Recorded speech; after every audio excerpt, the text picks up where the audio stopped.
right, we're going.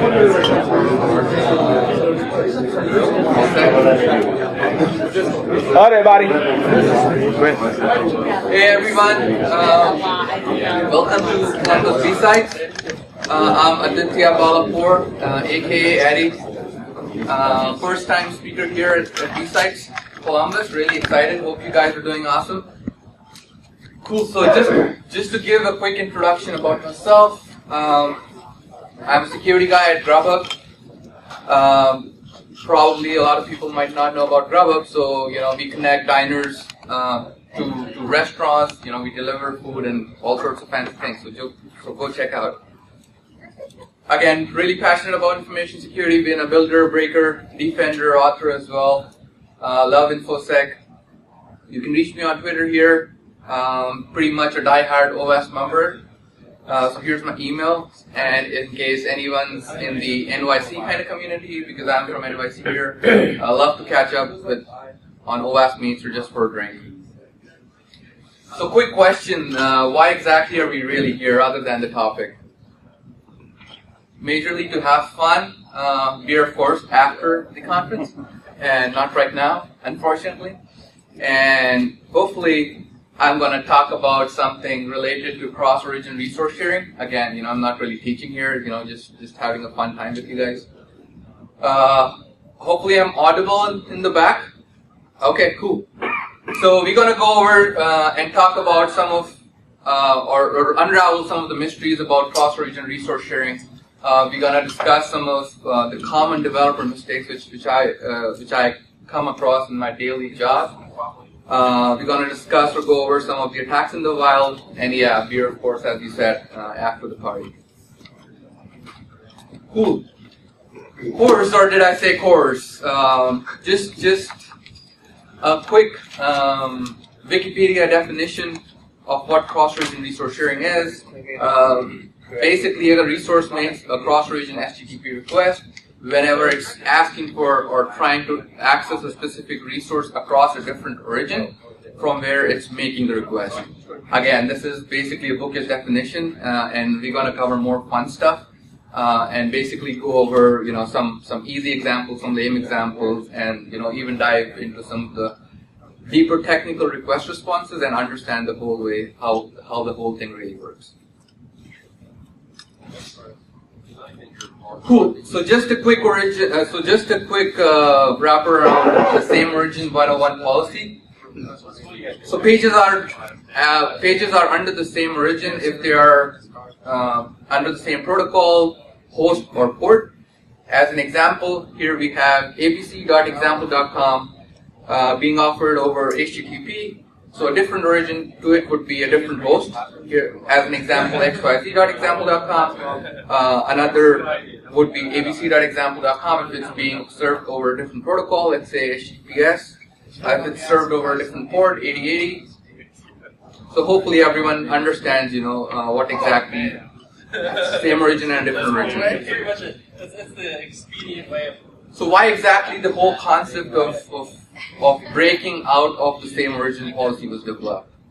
Nowadays, we're seeing more and more websites being, needing or having the need to share more resources, to have to talk to more of the web services, connect with social media, connect with OAuth and for authentication, all the fancy stuff. We have external APIs, which a lot of users need to talk or share information with.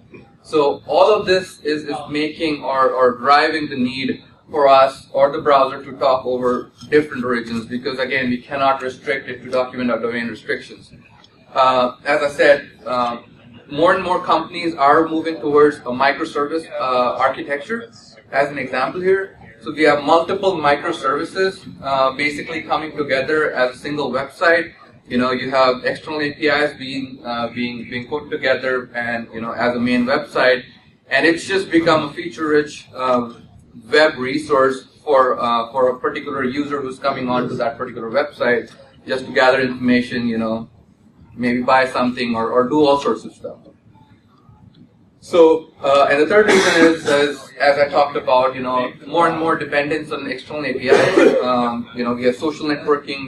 People need to tweet and do all sorts of stuff. We have people need to use just one email address to authenticate. So OAuth providers are important, and basically why exactly or the need is coming. Why exactly we're having the need to talk more cross-origin or share more information cross-origin. Cool. So here's a pretty simple example of how modern architectures of a website really look. We have a user browser coming onto the main website, and the main website is basically a collection of different microservices, external APIs, social media, and all sorts of fancy stuff all put together. So how does it really work? We went over a bookish example of cross-origin resource sharing. Let's try and maybe help you understand this particular theory in a more kind of lame way.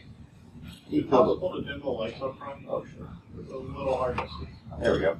Yeah. Cool. Yeah. Okay. Sorry, I'm sorry. you're Yeah. blind. So here we have a user browser, or let's say, since it's a simple example, we have a user. The user is basically coming to a store A, and what the user wants from store A is basically some chocolate cookies, right? So he comes to store A and asks for some chocolate cookies, but store A is saying, "Hey, I don't really sell those, but my partner does. So let me ask those chocolate cookies from my partner." Store A, what it does is basically, asks for those particular cookies on behalf of user, that, hey, can I get some chocolate cookies from a nice friend, and I'm an authorized seller of your product, you can go back and check. Store B says, hey, hi, thanks for coming in, and just goes back and checks whether, he's an authorized seller. Yes, once he checks that yes, he's an authorized seller, he sends back to the user some chocolate cookies, and everyone's in a happy state because ultimately the user got his chocolate cookies. Store A was able to fulfill the request. Again, Store A and Store B, think of it as different origins, where Store A, where the user came to Store A, but the request is ultimately being fulfilled by Store B here, in forms of chocolate cookies. It's a pretty simple example, and we're going to dive into more deeper technical examples here. So when we talk about coarse request, the concepts of simple and complex mainly come up. Simple from the word simple, or pretty simple. Sorry for repeating the word. So here we have a GET request to the URI abc.example.com /getMyStuff. Simple HTTP request, pretty simple user agent headers. If you see the origin where it's coming from is www.example.com. It's making the request to abc.example.com. The cross-origin server responds back with the response HTTP 200. And also, if you notice, there's an access control allow origin set to star. Again, we're going to go over and discuss what's the importance of the access control allow origin, what basically the star wildcard means here, and what can be some of the security implications of the star wildcard. So it's a pretty simple request response happening. The server is basically responding back that, hey, I'm allowing this origin, in the form of star. Basically, star here signifies that I allow any and every origin for accepting cross-origin requests. So everything's good. Here's your response. Here's your data back, and we're all set. So since we discussed simple requests, right? Next really comes the concept of pre-flighting, or just to understand how complex cross-origin requests really work, we need to understand the concept of pre-flighting. So complicated requests technically usually mean if it's being any sort of request other than a get head post. Maybe examples like if the user browser is trying to update a resource through put, or if he's trying to delete a resource through a delete request. If the request contains any sort of different content types, let's say if the browser is trying to pass on JSON, XML, or any sort of data, and if it's not talking over text plain, then it needs to go through a pre-flighting. If it's trying to set any of the custom headers that need to be sent, if it's an authorization header, if it's any sort of custom things which a resource is trying to do, you need to go through a pre-flight process. To understand CORS or cross-region resource sharing, we just need to be aware of some of the core jargons of the cross-region concept, just to understand the deeper technical examples and some of the attacks. So when we already covered the pre-flighting concept of how exactly or why exactly the pre-flighting is required. As I said, if it's a complicated request, it needs to do fancy things other than get it post. It needs to go through that. If you're passing any sort of application JSON kind of data, you need to do a pre-flighting. So when a pre-flight really happens, a browser request sends an access control request headers. It's basically checking with the cross-origin or making sure with the cross-origin server what sort of headers is he allowed to pass. So that's the access control request headers. When the other important header here is the access control request methods, just checking with the cross-origin server that, hey, what exactly methods am I allowed to make a request with? Is it a get, head, post, delete? What exactly specifically do you allow? You can specifically whitelist different methods across different resources and origins and things like that. We're going to cover more deeper examples of that. The access control allow origin, as I said, where the cross-origin server responds back saying, hey, if it's a star, it means, hey, everyone is allowed, go ahead, make the cross-origin request and you're all set. If it's specifically whitelisting some origins, it could be responding back, hey, I allow www.example.com through a cross-origin request, so you're all set, you can make the request. If it's dynamically loading that particular origin, it can pass it back. Again, there are security implications in that. So all sorts of this fancy stuff can happen across the access control allow origin header. The access control allow headers, again, basically means what specifically headers you're allowing to pass back. If there are any custom headers which the browser needs to set, these can be passed through that. The options request is pretty much the pre-flighting process where the browser sends in a request to the cross-origin server. The cross-origin server responds back saying, hey, these are the things you're allowed to make. These are the requests. These are the type of the methods you're allowed to send. Or these are the, these are the data that you're allowed to send me over. This is pretty much the pre-flighting kind of sequence. The access control allow credentials is, again, a pretty important header. What it says or what it means is whether the browser is allowed through that origin to make credentialized requests. Now, in order to make credentialized requests, basically request with credentials, and these could be like any sort of session information, cookies, and things like that. Basically, to make the cross-origin server aware that, hey, this is the user, he has already a presence through the session information. Is he allowed to make that request? So the browser checks that, the cross-origin server responds back, hey, you're allowed to make this credentialized request, and, we're going to cover some of the examples through that as well. But, yeah, these are pretty much the course terminologies which you need to be aware of in order to understand the deeper technical examples. So, time to dive in and how specifically a complex request really looks like. So, as I said, we have the pre-flighting process which the browser makes. As part of the pre-flighting process, it's basically an options request to the abc.example.com/authenticate URI. We have pretty simple, pretty common user agents, accept headers, language, encoding stuff.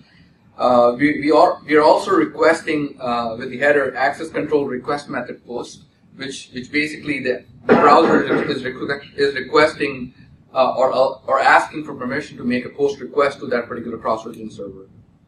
We also have the access control request headers, as we discussed, that, hey, cross-origin server, am I allowed to pass in these headers to you for a successful request? And as you said, the user came through this www.example.com origin. This origin is being passed through the user browser. Again, this is the pre-flighting part and not the actual request. So once the pre-flighting request goes through, what the cross-origin server responds back is basically a 200 saying, hey, you're allowed to make credentialized request to me. You're allowed to pass, XYZ headers to me. You're allowed to send me these requests or these methods, basically head, delete, post, get in this particular case. If you specifically see the difference here, we're seeing the access control allow origin header set to www.example.com, which really means that it's specifically whitelisting or making sure that cross-origin requests are just allowed from the www.example.com domain. Cool. So after the whole process of pre-flighting is completed, they do the initial check that okay, I'm okay. The browser is okay to make this particular request through these particular methods. So now the browser goes ahead and makes a post request again to abc.example.com /authenticate URI, again with a bunch of user agents and normal headers. And we see here the origin header is set as www.example.com, and it also sets JSON blob in the request. Could be credentials, could be any data which it's requesting, and waits for what the browser is responding back. So what the browser does, the browser responds back with an HTTP 200 saying, hey, you're allowed to send me credential requests. These headers are allowed. Everything looks good, as we said, and here you're all set. Here's your data. Basically, it might be making a login request or any sort of, it could be asking for API keys or anything like that. The cross-origin server responds back saying, hey, it looks good, and I authenticate you, and you're on allowed origin. So here's your data, which I am giving back. As an example, it's a pretty simple JavaScript snippet. What it's doing is it's opening a post request as an XML HTTP request, and basically sending a cross-origin request to abc.example.com /authenticate again, as we covered in the previous example.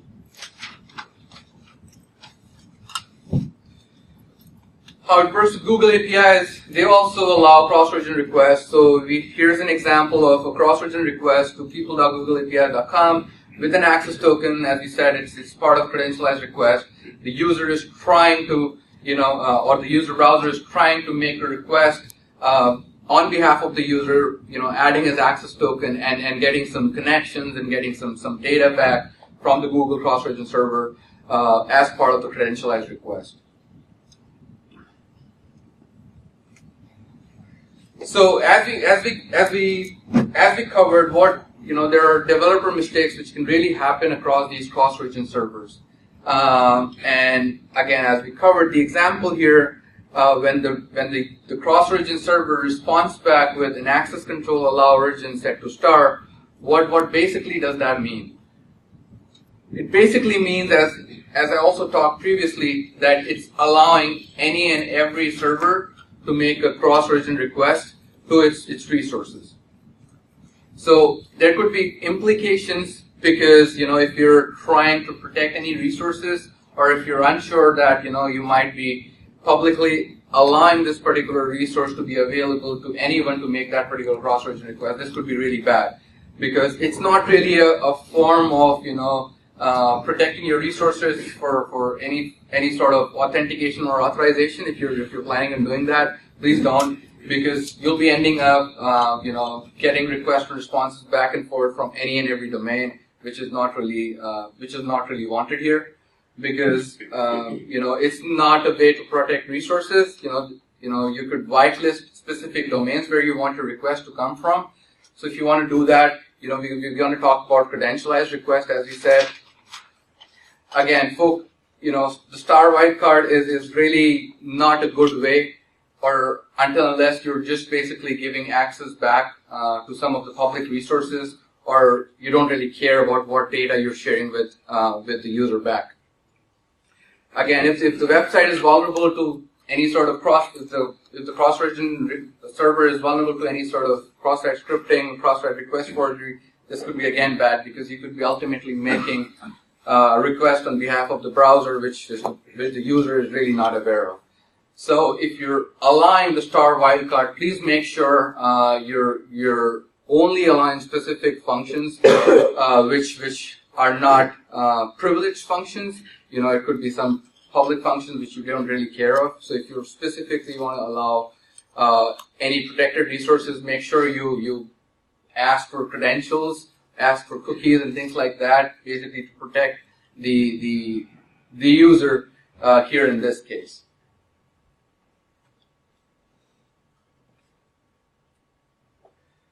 Here's a simple AWS S3 examples, how it can be configured for allowing cross-origin requests.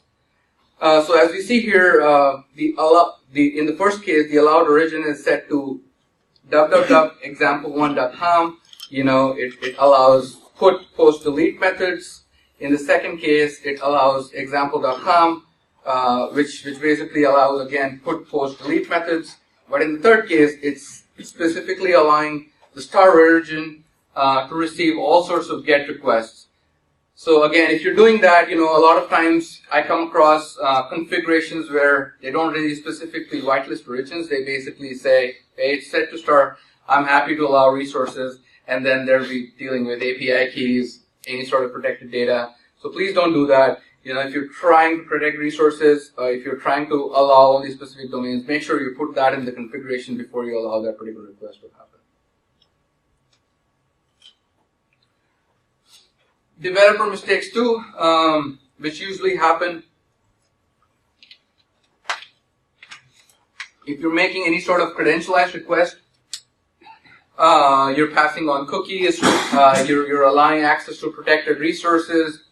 Make sure you're specifically whitelisting domains. You're not trusting the domains like that. You know, again, we're talking about cookies being passed on behalf of the user, giving access to protected resources.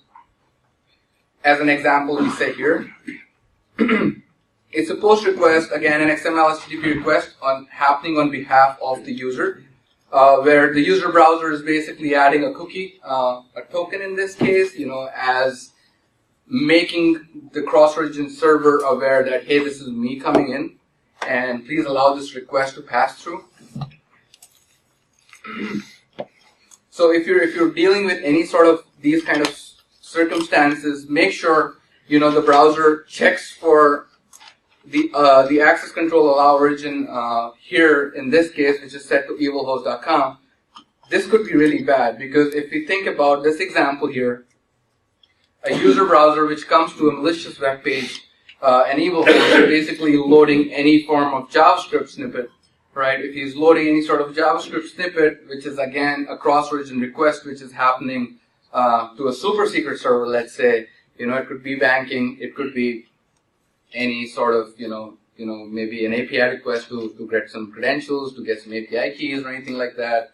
And the super secret server doesn't do the right things which it needs to do, right? It basically just responds back or reflects back the origin server where the user really came from. So if you see here, the origin is set as evilhost.com, which basically means that the user came to evilhost.com, you know, he was browsing the website, and then an XML HTTP request just kicked in, made a request to the super secret server, and the super secret server didn't do its right set of things in order to check or make sure whether the request was true. So basically, this ended in the browser adding his user cookies and making that credentialized request and getting back a response. You know, it could be secrets, it could be API keys, it could be any cool thing, you know, which the cross-origin server isn't really knowing that what it's passing back to the particular user. So make sure you don't do this kind of mistakes here, which is pretty common. You know, a lot of bug bounties and stuff like that usually happen, and you know, You have CSRF tokens being passed because again they're not validating the token whenever they're protecting cross-region resources but through CSRF requests and stuff like that. So make sure you validate these specific origins. The third mistake which I usually come across is origin mess-ups. As we saw, people blatantly just allowing the star origin to be responding back from cross-origin server. They don't really validate the origin right. Again, they don't really manage the whitelist of what specific origins they're allowed to make the requests from, and hence they end up making requests or responding back to any domain. They at times just dynamically load the domain. So let's say a request comes in from evilhost.com, they don't perform any checking and just respond back with, hey, evilhost.com, you're good, you're all set, make that request. So please make sure you're not really blindly trusting the origin header here. You're performing some sort of checking to make sure if it's a privileged function, you're only allowing or accepting requests and responses from only specific origins. Cool. That's pretty much it. And I can take in questions if anyone has.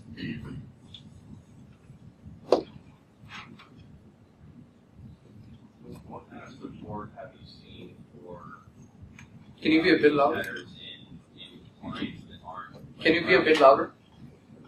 Have you seen support for these headers in HTTP clients that may not be browsers? Say like what this HTTP stack in your favorite language? No, not really. No, not really. Yeah. It's more of the browser thing. Yeah. Can you recommend any training resources for developers to go and learn more about this so that they know the correct way to do it? Sure. So the Mozilla, there's a great documentation on Mozilla how to do it the right way. And also, if you're using any sort of AWS resources or, you're planning or developing any sort of AWS services, you're using the API gateway or you're developing or creating a website on S3, they have a great documentation to do it the right way. This is intrinsically in a cloud hosted, SDR defined or SNR defined environment. I.e., traditional hard iron wall. You're not going to run across this quite much in a hard data center type of scenario. Yeah.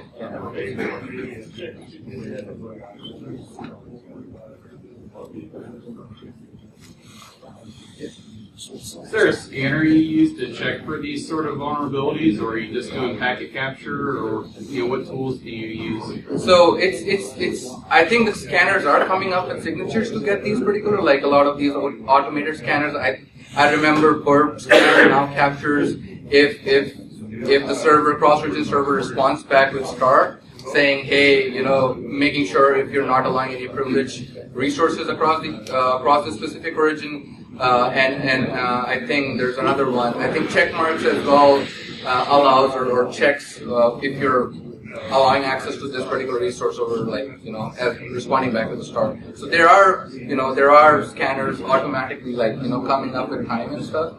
But there is you need to again eat your pen testing veggies on time and make sure you're pen testing it properly. Walking across different scenarios. Making sure you're testing things and you're not able to bypass, because a lot of times what happens, people usually end up making regexes for origin checks, and a lot of these regular expressions are not that good, and they just end up allowing things which shouldn't be really allowed. Let's say if the request is only allowed from host.example.com, it ends up getting allowed from evilhost.example.com because it's just ending up with the word host.example.com. So again, there could be multiple scenarios, and a lot of these automated scanners don't really, catch these particular circumstances. But again, if you can go through the manual route and basically test and check for various use cases. I think it would be good.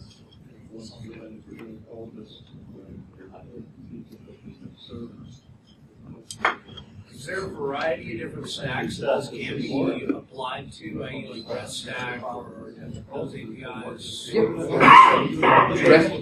JSON predominantly is what XML. Yep. Okay. Yep. Yeah. So this is one thing which is really coming up in terms of people not being really aware and just allowing these kind of resources, and they end up basically exposing all sorts of stuff like secrets and things and all sorts of fancy things across the region. Do you see in the training the newer developers getting more sanitized input checks and then that kind of more secure coding techniques? Do you see that coming up, or is it still bleak hole in its current state of affairs? Are you seeing better? It's getting better with time, I'd say. A lot of these static analysis checks now make sure that they perform any sort of, even if it's a false positive, they alarm the user. Even if it's like server communication, if the user is not really involved in here, it's not a browser or it's not reflecting back to a browser, they still come up with checks to make sure, you're not really, passing back the data without sanitizing. Yeah.